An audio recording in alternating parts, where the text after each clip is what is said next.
الرحمن الرحیم الحمد للہ رب العالمین وعلی آلہ واصحابہ اجمعین اما بعد السلام علیکم ورحمۃ اللہ تعالی وبرکاتہ۔ امید ہے تمام معززین آپ خیریت سے ہوں گے۔ اللہ رب العالمین آپ کو سلامت رکھے۔ جیسے کہ آپ جانتے ہیں آقا کریم علیہ الصلوۃ والسلام کے صحابہ کی زندگیوں کے بارے میں ہم جان چکے ہیں۔ انہوں نے دین اسلام کی خدمت کے لیے کیا کارنامے سر انجام دیے، کیا کچھ انہوں نے آقا کریم علیہ الصلوۃ والسلام کے لیے نہیں کیا، کیا کچھ انہوں نے اسلام کی خدمت کے لیے قربان نہیں کیا۔ جان، مال، اہل و عیال، وطن، سب کچھ اللہ کی راہ میں قربان کر دیے، بغیر کسی علت کے، بغیر کسی اعتراض کے سب کچھ دے دیا۔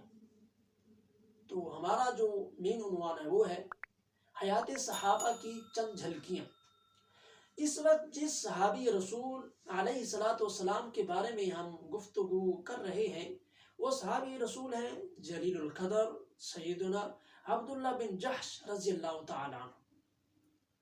اور ان کے بارے میں پچھلی ویڈیو میں ہم جان چکے ہیں کہ وہ آقا کریم علیہ الصلوۃ والسلام کی کزن ہیں، کیونکہ وہ آپ کی پھوپھی کے بیٹے ہیں سیدہ امیمہ بنت عبد المطلب، اور ایک طریقے سے وہ آقا کریم علیہ الصلوۃ والسلام کے سالے بھی بنتے ہیں۔ ان کی بہن سیدہ زینب ام المؤمنین ہے۔ تو اس طریقے سے عبداللہ بن جحش رضی اللہ تعالی عنہ جن لوگوں نے جب آقا کریم علیہ السلام نے نبوت کا اعلان فرمایا، جن لوگوں نے سب سے پہلے آپ کے اعلان پر، آپ کے فرمان پر لبیک کہا، ان لوگوں میں سے سیدنا عبداللہ بن جحش رضی اللہ تعالی عنہ کا سیدنا عبداللہ بن جحش رضی اللہ تعالی عنہ کا شمار ہوتا ہے۔ تو سیدنا عبداللہ بن جحش رضی اللہ تعالی عنہ آپ کو امیر المؤمنین بھی کہا جاتا ہے، اور حقیقت میں آپ ہی کا لقب ہے امیر المؤمنین، کیونکہ آقا کریم علیہ السلام نے آپ کو جب فوجی دستہ تشکیل دیا تو وہ فوجی دستہ 10 افراد پر مشتمل تھا۔ ان 10 افراد کا جو امیر تھے وہ تھے سیدنا عبداللہ بن جحش رضی اللہ تعالیٰ عنہ۔ تو حضرت سیدنا عبداللہ بن جحش رضی اللہ تعالیٰ عنہ ہمیشہ اسلام کی خدمت میں اور جزا لینے میں ہمیشہ پہل کرتے رہے، ہمیشہ ہی آپ پہلے ہوتے رہے۔ جیسے کہ حبشہ کی طرف ہجرت کی تو آپ اس میں شامل تھے، جب ہجرت مدینہ کی باری آئی تو اس میں آپ ہی شامل تھے۔ آپ کا گھر تھا مکہ مکرمہ میں بہت وسیع اور بہت بڑا، مال و غنیمت سے بھرا ہوا، خوشحال حویلی، خوشحال آپ صحن کہہ لیں، خوشحال چیزیں، بڑے چھوٹے وہاں رہتے تھے، بہت بڑی فیملی کے ساتھ آپ رہتے تھے۔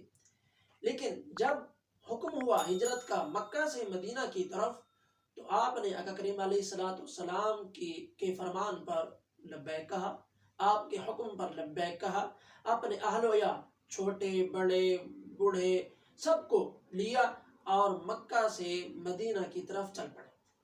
جب مکہ سے مدینہ کی طرف ہجرت کر کے آئے تو یہ ابو جہل اور عتبہ اور ربیعہ یہ مکے میں چکر لگاتے تھے۔ انہیں معلوم ہو گیا تھا کہ ان کا نبی حضرت محمد صلی اللہ علیہ وسلم ان کو حکم دے رہے ہیں کہ آپ مدینہ کی طرف یثرب کی طرف ہجرت کر جائیں۔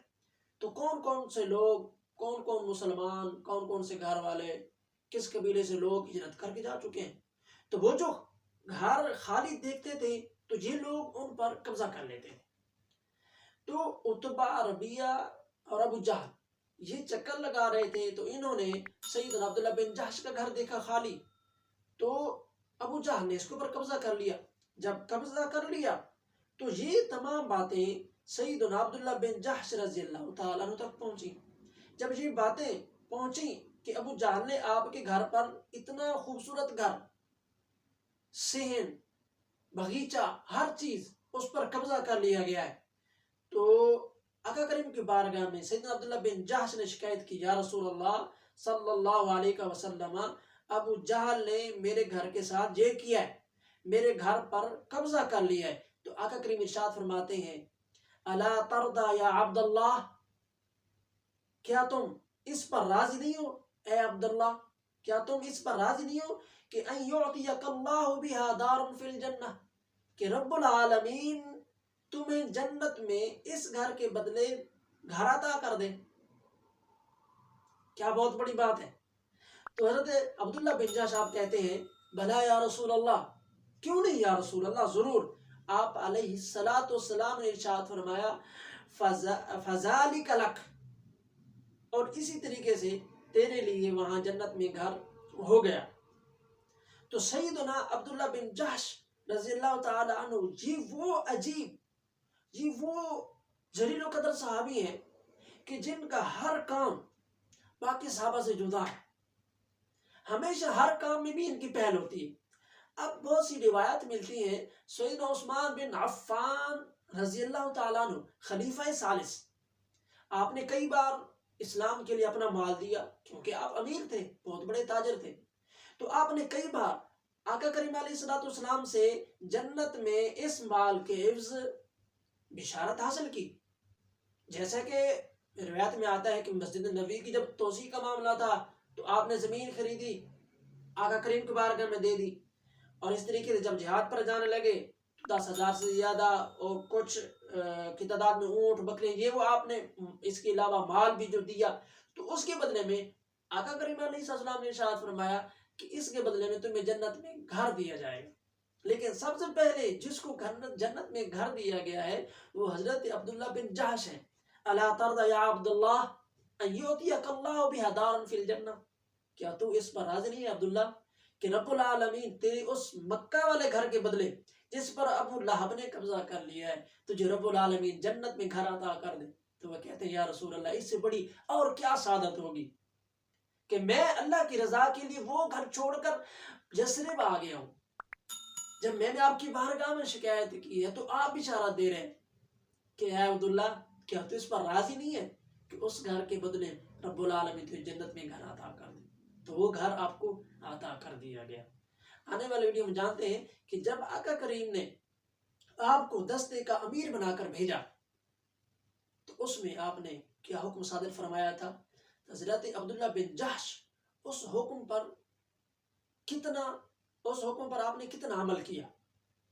کیا اس حکم کی حکم عدولی کی، یا اس حکم کو پورا جیسے اس کا حق تھا ادا کیا؟ السلام علیکم ورحمۃ اللہ۔